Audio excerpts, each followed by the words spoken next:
Hi guys, welcome back to my channel. If you are new here, I am on a journey trying to conceive mine and my husband's second child together, and I am going to update quickly today about my fourth round of Clomid after switching back to Clomid from Femera, and this round being double the dosage that I was used to. So if you're interested, stay tuned for this video. So as I mentioned last week, I was going to do this update just to kind of let you guys know how I'm doing on this Clomid. And then later in the video, I have some exciting news about us getting a new family member, and I'm really excited to tell you guys about it. As far as this cycle has gone, so far, I finished Clomid last week on Thursday was my last day of it, and today is Tuesday. I've had quite the busy last couple of days. My weekend turned into actually being a 4-day weekend because my daughter got sick on Sunday night, and I've been out of work yesterday and today, which is Tuesday, with her, and she's just now starting to look better, so I'm hoping that I can go back to work tomorrow. I'm not usually one that minds being gone from work, but I hate being home seeing her sick. It's not easy to deal with. The upside, I've been able to clean my house and stuff, so that's been really nice. But I've actually had no symptoms of Clomid this week, like at all. I am actually really surprised. If you followed me my first few rounds of Clomid, 50 milligram, I kind of discussed some symptoms that I had, but nothing that were too major, just some cramping, and generally the symptoms would start about 2 days after I stopped taking the Clomid. But as of right now, I am like 5 days past my last Clomid pill, and I have absolutely no symptoms at all. So that's not really like a huge update, but it is kind of surprising to me, the fact that there have been really no symptoms at all on Clomid. I'm not sure if I should be worried or just be really thankful and excited that I don't have anything, like no bad cramping, nothing like that. I've had no numbness in any part of my body, which has been nice. I will start taking my ovulation test this evening. I should have taken it starting on Sunday, but that's the day my daughter got really sick, and honestly that was kind of the last thing on my mind. So I will take my first ovulation test later today, and then I will continue to take those twice a day until I ovulate. And if this Clomid cycle were to make me ovulate, which I'm hoping it will, I mean, I should be ovulating somewhere around Friday or Saturday, and my husband gets back from annual training tomorrow, which is Wednesday. So if I were to ovulate on Friday, Wednesday would be the optimal day to baby dance, to try to catch this month's egg. I'm not feeling as hopeful that Clomid's gonna make me ovulate, which is so strange because I have ovulated every month that I've taken Clomid. But after last month with the Femera not making me ovulate at all, I'm honestly really nervous. Like, I don't know how else to explain it. I am super nervous that I'm not gonna ovulate this month. And I'm just trying not to put so much pressure on myself like usual, but those of you trying to conceive know how hard that is, to not put pressure on yourself and constantly worry about, am I gonna ovulate? What, am I feeling this? There's no symptoms. Am I not gonna ovulate this month? So I'm just trying to take it in stride, and luckily I've been busy with other things. But I will let you guys know, obviously, if we do ovulate this month. You will know either way, like usual. But right now I'm just kind of in a place where I'm just gonna take my ovulation test, hope for the best, pray for the best, and if it's not meant to be this cycle, then it's not meant to be, and we will see the fertility specialist next month and kind of get a game plan going. And I'm really excited to meet a fertility specialist if we have to go see him. I've heard wonderful things about him. He has helped a friend of mine who's also my neighbor and my coworker at the clinic. They have twin boys through in vitro, and they gave me a lot of advice and a lot of hopeful kind of conversation about what they went through and how wonderful this fertility clinic is. So that really eased my mind up on it. And I'm just waiting to see if we actually will have to use them or not.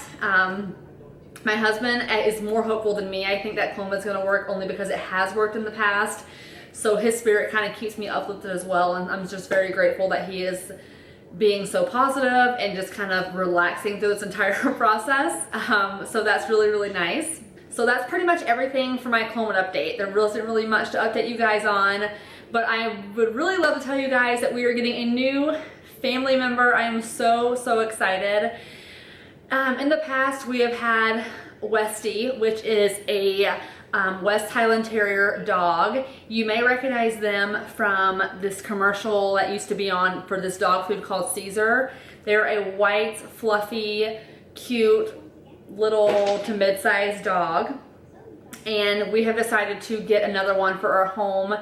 We currently have no animals right now. We did purchase a dog a few years ago. I want to say about a year to a year and a half ago. And I was extremely allergic. A Westie's been the only dog I've ever had my entire life that I have not gotten sick from or allergic. They're supposed to be, there's something floating in the air. They're a hypoallergenic breed, and I had no problems with ours when we had him. And we had him for a long, well, not a long number of years, but for 4.5 years. And I miss him very much all the time. And we are ready to get another Westie to come into our house. And we got very lucky with a breeder that lives about 9 hours from us over in Colorado. When we started looking, I thought maybe it was gonna take, I'm gonna pull up a picture while I'm talking. I figured whenever we were gonna start looking for a Westie that it was gonna take a long time because I didn't really know kind of what the market was around here and all that kind of good stuff. So it just so happens that this breeder that lives in Colorado had Westies, and they had a litter ready to go June 24th. And I'm like, wow, it's a lot sooner than I thought it was gonna be. But I'm super excited, and I'm gonna pull it up really quick. And we are excited to announce that we are getting a Westie and bringing her home on June 24th. We're gonna drive 9 hours to go get her and bring her back to avoid having to ship her. I'm not sure how comfortable I am putting a dog on an airplane. I mean, that's gotta be kind of scary for the pup. So we are gonna take a weekend trip to go pick her up. And we are so excited. I don't have the exact picture of her yet because I don't know which one we are getting, how they do it, which I'm pretty sure most people will do it this way. There were 6 puppies. I think we were third to pay for a puppy. So the first 2 families will pick their puppies first, and then there will be 3 or 4 puppies left that we will pick from. And pretty much they all look the same at this age. The 6-week pictures, they all look exactly the same. And at 8 weeks, as far as I remember, they pretty much all look the same. They're just white, kind of fluffy dogs, and they're just so precious.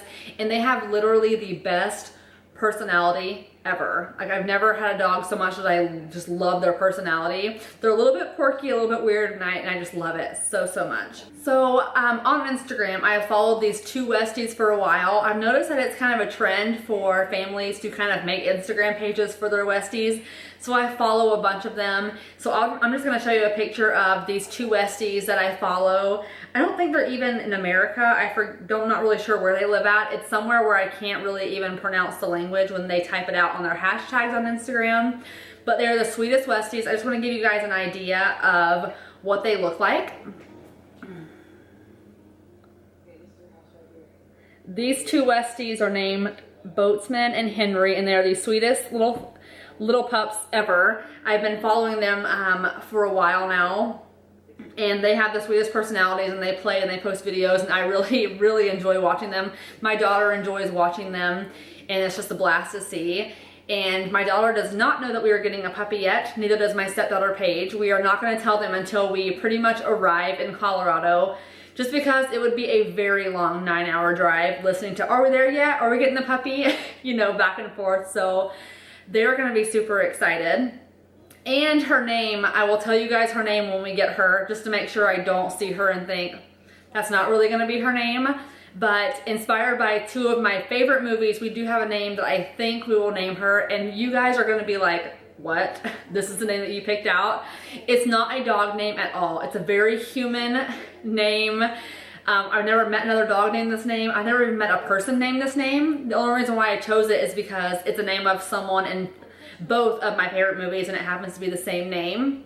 And it's a very classic, much older name that you probably don't hear a lot unless it's an older woman or a grandparent or something. So I'm excited to tell you guys that. Hopefully it fits her, because that's kind of the personality I'm thinking that she's gonna be, comparing it to when we had our little boy Westie. So I will keep you guys updated on that trip, and I'm gonna try to actually do my first vlog on that trip. Just kind of our journey to getting her and bringing her home. We were so excited. So I will keep you guys updated in the next few weeks, and I will update you the next time whenever I find out if I'm ovulated or not. So please keep us in your thoughts and your prayers, as I keep you guys in my thoughts and prayers. All of you trying to conceive, some of you already getting your positive, and I'm so excited for you. But I will see you guys in a few weeks. Bye.